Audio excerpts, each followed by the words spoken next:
Zoom. Shing. Shoo.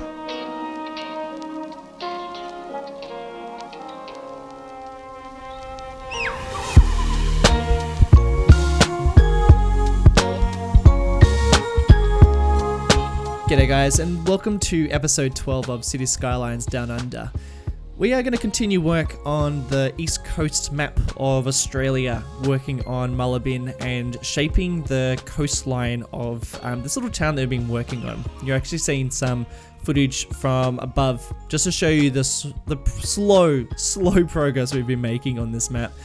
It feels crazy that I'm saying welcome to episode 12, because that doesn't seem like very many episodes for a series that's been almost going for a year now, but that is sort of the intention. It's a bit of a long series as I embed a lot of my own footage from real life, which you're going to be seeing quite a bit of in this episode, as I have been taking quite a lot of footage around a lot of the coastline around where I live in Sydney, and even up north around Newcastle and Hawke's Nest and a whole bunch of different areas. So stay tuned for a bit of live footage from around Australia.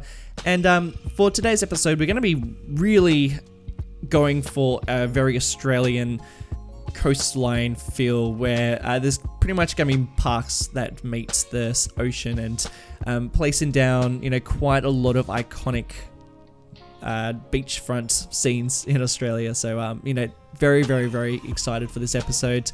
It's an episode that made me feel so nostalgic.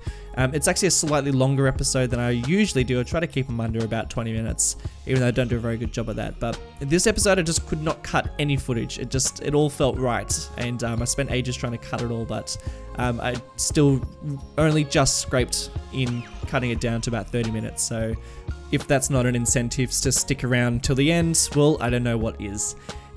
And you might actually notice that this episode's coming out at the same time as the Park Life DLC for Cities Skylines. And I built this probably about a month ago, so I really, now that I know what's in the Park Life update, there's so much I can place down into this area and modify, which I'm really looking forward to actually revisiting.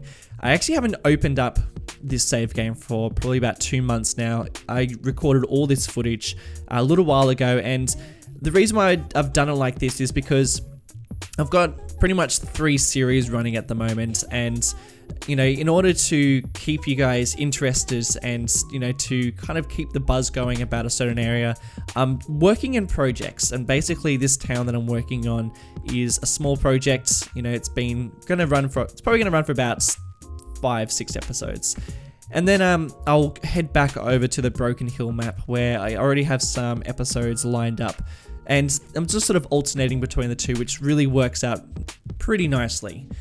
And in terms of what I'm doing on screen, and I'm working on this cricket pitch that's turned out pretty damn good. I'm really happy with how this thing turned out. I have created one of these before, and that was on my Broken Hill map, and that was also a really cool looking cricket pitch. But they're kind of 2 different styles. So the one that I created in Broken Hill was a much smaller, more of a neighborhood cricket pitch, whereas this one that I've created has a bit more of the higher standard, and would be used for weekend cricket games, and will kind of house a lot of different functions and different competitions. So that was sort of the working behind this build. And being on the coast, I think there's such a great spot to even have a pitch. These are so common around Australia, especially around the coastline. We have lots and lots of different parks that sit on the coastlines, and I'm sure that's something that is very iconic around the world. Please let me know. I'd love a little bit of input from people all around the world who can shed a bit of light about how parks and recreation sort of sits within their hometown, or whether it's kind of different to what I'm creating on screen, because what I am doing on screen is what I would honestly say very, very iconic. This is something that you'll notice anywhere you go within Australia. So because this area is used for competitions and it's quite widely used, I've placed down some bigger lights to accommodate for nighttime sports, and also a whole bunch of these billboards as well to advertise different things. These billboards are actually vanilla. I'm pretty sure they were introduced with some sort of DLC. I'm pretty sure, and I'm being very vague. That is extremely vague, but I can't even remember the DLC that I was introduced with. But you know, so many vanilla buildings and so many vanilla assets work so nicely that you know, sometimes you don't even really need to go on the workshop and download a whole bunch. Even though I am constantly on the workshop downloading just tons and tons of assets and bits and pieces.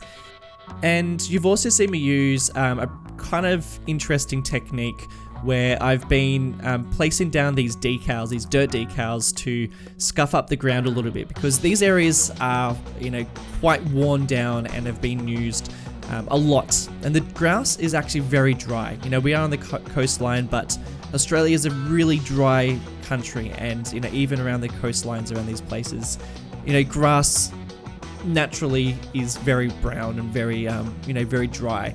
So by using these dirt decals means that I can, you know, change up the grass texture and make it look a little bit more worn down, which works really nicely. I didn't actually even know I could do that until I watched Prez use that technique on some roads, which I thought was really clever and really useful for me, because I just, you know, copied that and, you know, been applying that to a lot of different areas.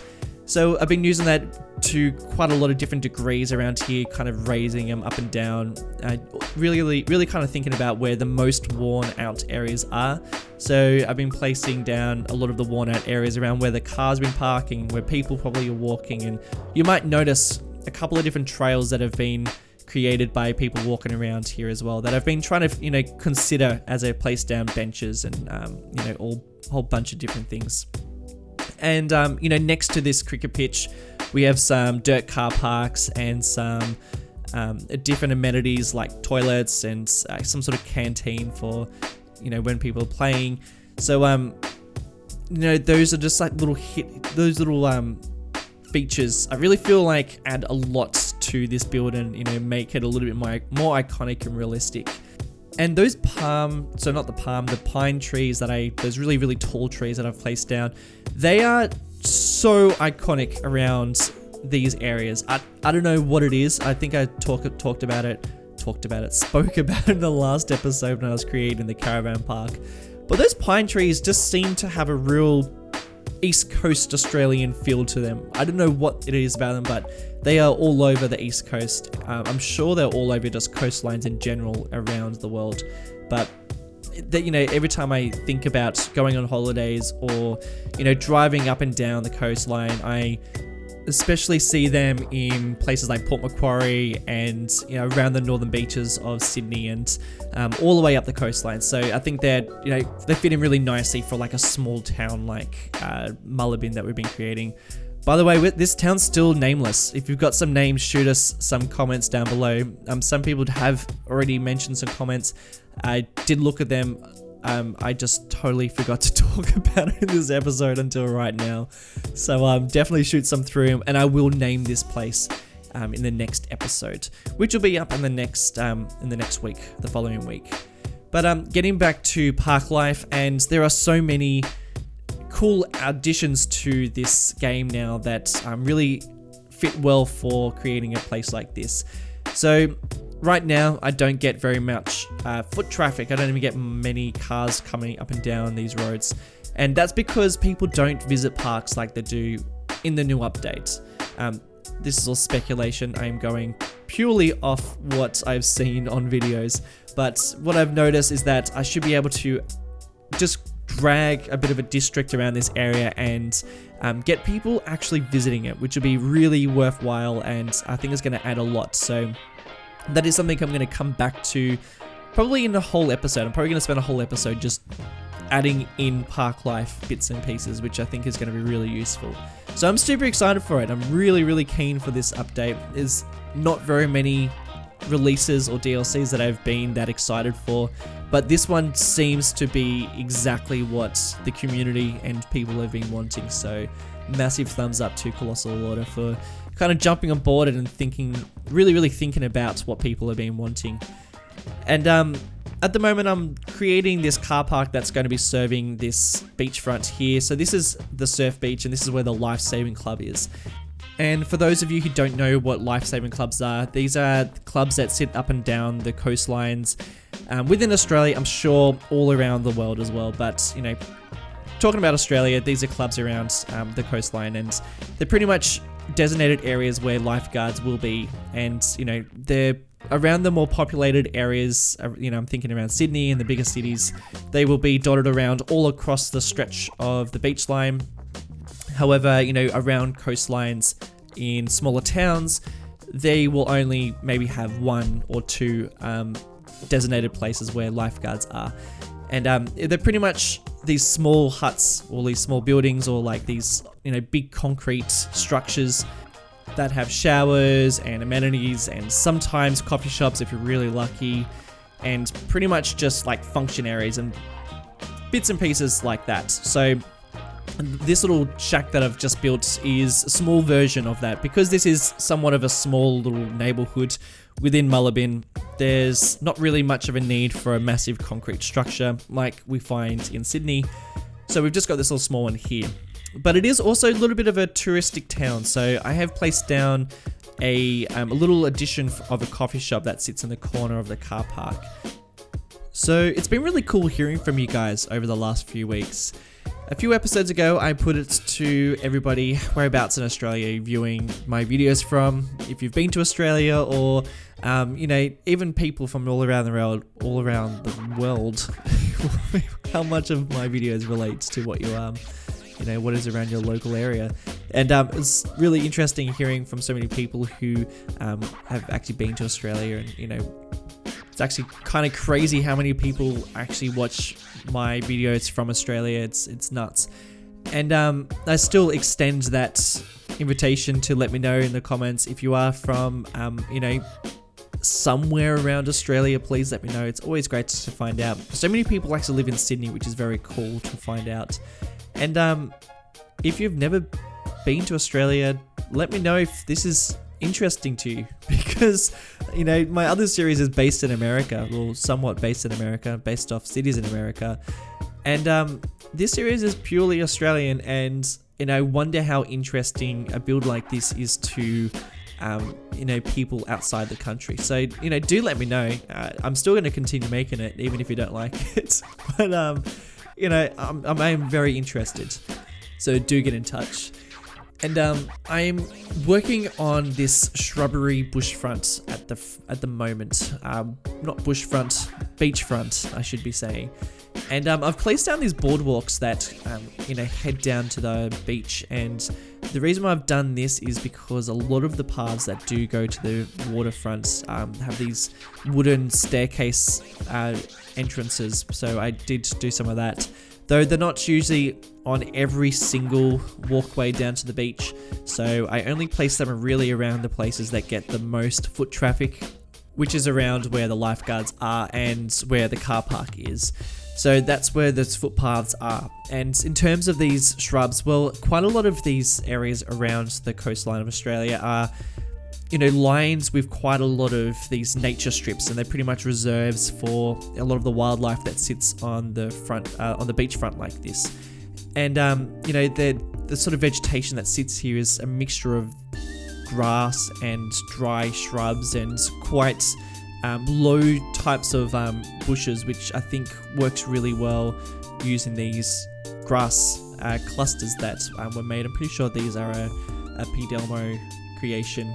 And so yeah, I'm using quite a lot of these, and you know, they're like these big circles of grass, and then I am, you know, just going back over and, you know, placing shrubs and bush and rocks and other smaller bits of grass just to fill in the gaps where it looks a little bit too circular. And you know, I think this turned out looking exactly how I envisioned it. I was pretty lucky with the resources that I could actually use, and I found a technique that worked out really well. And you know, just trying to extend a lot of the grass onto the beachfront as well, because there's always like random tufts of grass that, you know, make its way all the way into the sand. So you know, tried to put a bit of that in as well. and I've just put in a real random bunch of different shrubs, just because I did actually copy and paste pretty much all these little sections of grass, and then just to create a bit of difference, I just placed down a couple of random different trees just to sort of make it look like each one was actually a little bit different to the rest. And I'm kind of hoping that the park life update means that I can actually get some people walking around the beach, because at the moment they're pretty deserted, which isn't exactly too unrealistic. A lot of beachfronts in Australia are quite deserted, so it doesn't really matter that I don't have too many people walking around. Though, being in an area where there are lifeguards and a cafe and a whole bunch of services for people around here, I do need a bit more people walking around. So, fingers crossed for that update. I'm really hoping I can actually just drag a couple of invisible footpaths and see people walking around for leisure, which would be awesome. Unfortunately though, they will be covered head to toe in clothing, so that's not going to be exactly the beachy sort of feel, which will be a bit annoying. So if you have any suggestions on ways that I can get some beach people walking around here, that'd be very cool. That's a long shot. It's a big ass long shot, but I think that would just add so much to this area that I just really hope that I can somehow achieve that one day. But I think I said in the last episode that this episode is super nostalgic for me. It's super nostalgic because I spend a lot of time up and down the coastline of the east coast of Australia. So, and I grew up on around the beach. So this is very much a probably about the closest to home that I've ever really built. And placing down a lot of these assets, I barely had to look back on any other footage or any other Google Earth or anything like that. I was pretty much just going straight off my own imagination or my own experiences, which was really easy. This build was knocked out so quickly and so easily, and I could have kept on going. Whereas if I build Springwood, it's it's a stretch. I have to really think about how everything intertwines and how things look in the 80s and in America, which I've only been to a few times. So that's kind of tricky. And, something that I knew that I really wanted to place down in this episode, but I didn't really know how I was going to do it, and that was to place down the Lifeguard flag. So these flags are red and yellow, and they sit out the front of basically the best spot for body surfing, the safest spots, and the spot where people will be watched by lifeguards as they swim. And these flags mark the safest spots. So pretty much when you park your car and you get out and you're pretty much looking for that area to swim, because the currents in Oz are pretty hectic at times, and there's quite a lot of surfers as well. So it kind of keeps this body surfers from the actual surfers. So those flags are super important, and they're really iconic. That is pretty much like the first thing you notice when you go to an Australian beach is these flags. So it was really important that I did place them down, and I ended up finding this red and white flag, which is the flag of Indonesia, and that was pretty close to a red and yellow. Sometimes when you look at yellow on a flag, or you look at yellow, it can be a little bit white. Can it? I don't know, maybe a little bit. It can a little bit, but it works pretty well for that. So there it is. And I just sort of sunk them into the ground a little bit so that they can be a little bit shorter, because otherwise they're just these massive flagpoles, which they're not in real life. So, that was kind of important. And just detailing a bit of the, the area around the car park. And I wanted there to be some parks and a little bit of a play equipment, and some benches are really important. Quite often you pull up to these areas and there are people just sitting around, checking out the surf. There are some surfers checking out the surf, seeing if it's worth jumping into the ocean, and so just place them down. And again, back to park life, it'd be very cool to drag some invisible paths and see some people actually walking around and taking in the sights. I do want a lot of intertwinedness around this area. What the hell do I mean by that? Well, I would really love, full path going all the way around this headland, this little town that we are making. I want a lot of the local people around here going to the beachfront for leisure and then working within the main town or working at the mine that will be situated, a little bit outside of town. And, because we're working on a town that is so spread out, a map that is so spread out, I think we should be able to see quite a lot of people using the resources and using the area and working within the city a lot better than we do in Springwood. I mean, Springwood is just such a massively humongous place and crazy amounts of assets, and it's just a jumble of mess. A lot of what I do with Springwood is smoke and mirrors. A lot of the magic is, done in the edits and what you kind of don't see, which is fine. That's just the style of Springwood.